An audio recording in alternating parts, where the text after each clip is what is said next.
And this is the star of today's show. If you are unfamiliar with this piece of meat, it is called chuck flat tail. It can also be called boneless short rib, and believe it or not, this is exactly where the Denver steaks comes from. If you've never had it, it is a wonderful piece of meat. But as you can see, it requires a little bit of trimming, especially this external fat and also over skin has to go. And to do that, it's pretty straightforward. Just get your knife and go to town. I try to remove almost all of it because I know this piece of meat has a lot of intramuscular fat. And we're also going to be braising it, so it does not matter how much external fat there is. But once I was done with all of the trimming, this is what it looks like. As you can see, it was perfectly trimmed. Now, if you know me, you know that this is going to be cooking for a very long time and there's no way we're going to be able to sear after. So it is now time to put a beautiful sear on it. So let's do it.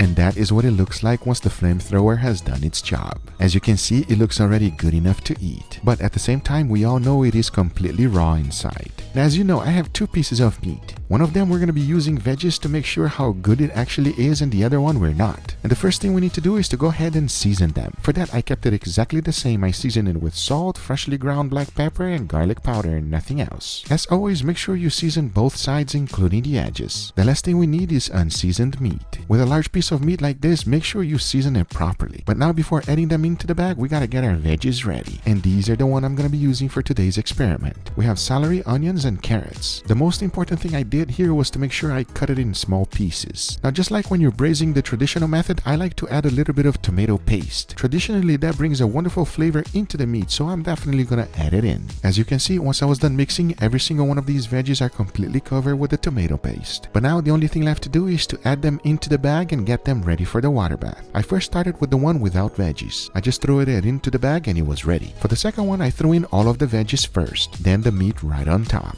Now the only thing left to do is to vacuum seal it and get them ready for the water bath. That is perfect because it allows me time to go ahead and prepare an amazing side dish. And I'm talking about mashed potatoes. Oh yes. I'm using yellow gold potatoes. They are one of my favorite potatoes to use. And as you can see, I first peel them and then cut them in small pieces. The only important thing you gotta remember is to make sure they're all the same size so they cook evenly. Into the pan they went, followed by a little bit of salt, and then I brought the water to boil for 20 minutes. As that was happening, it was perfect because it allowed me time to go ahead and make my sauce. Talking about that, it all starts with a whole stick of butter. Now the next ingredient is this one right here. It is called freeze-dried garlic. I am in love with this thing. You can buy it on your supermarket, or better yet, you can just get it online like I did. It is fantastic and I definitely recommend. So once the butter was fully melted, I went ahead and threw in all of my freeze-dried garlic. You want to mix it well and keep it under low heat. The last thing you want is to burn these garlic. By this time, my potato was fully cooked, so I went ahead and mashed them with a masher. Yes, it does create a little bit of lump, but it is the most convenient way to make mashed potatoes. Then I threw in all of that sauce we just made, followed by a little bit of cream cheese. As you mix, you want to remember to keep smashing them. To make them creamy, I went ahead and added a little bit of milk.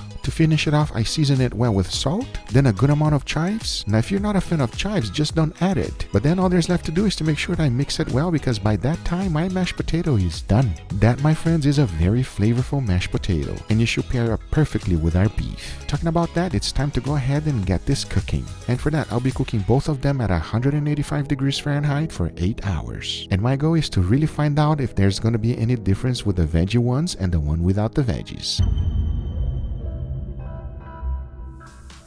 Now here's where sous vide really shines. Whenever you're cooking a pot roast or you're braising anything for a long time, your entire house will smell. I'll tell you one thing, whenever you're doing it sous vide style the way I'm doing it right now, nothing will smell. Just the way my wife likes it, so that the house does not get smelly. But at the same time, I have no idea if this experiment is gonna work, if you should put veggies or not, but we're gonna find out together. Remember, I cooked it for 185 degrees Fahrenheit for 8 hours. It should be nice and tender, and I can't wait to find out. We are hungry, it's ready, and it's time to take it out. Let's do it.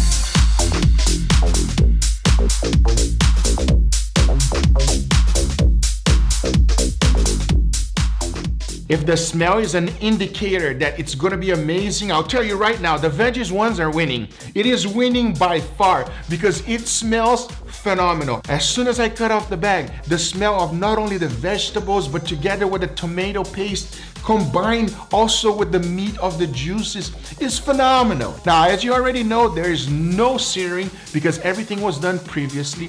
That allows me to put a nice char flavor on the beef and being able to cook it for a very long time. Now, the only thing left to do is to put it all together, serve it, and us give this a try. I know it doesn't look that good right now, but watch this.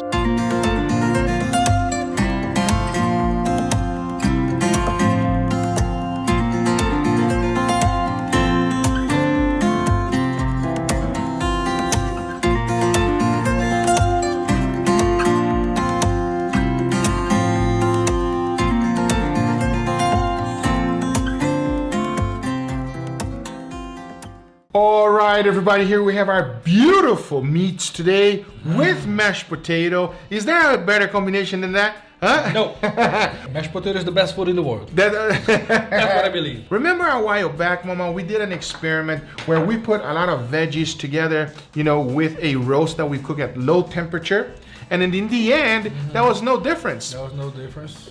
And the vegetables were hard. Yeah, the vegetables are extremely hard. So now I want to see at a much higher temperature to see if he actually did anything or if it's just basically a waste of time of putting any veggies inside of it. Okay. So let's see. It should be nice and tender. You see this right here? You know what that is, right? Juices from the bag. That's yummy, yummy. Cheers, everybody. Wow. Super tender, man. Super tender. Wow. Basically, there's no resistance when you're biting. You do not need any teeth for this. The juices are really, really good too. Now, the mashed potato is a garlicky mashed potato. Oh, So, oh my God. Wow. Super fluffy. And the herbs really help clean your palate. yeah, I love with the herbs. Now, a lot of people don't like chives and stuff like that. If you don't like the chives, just don't put it, everybody. It's Easy. all good. It's easy. Yeah, just don't put it. Okay, I'm excited to find this one out. You ready? All right, let's go. Cheers, everybody. Cheers.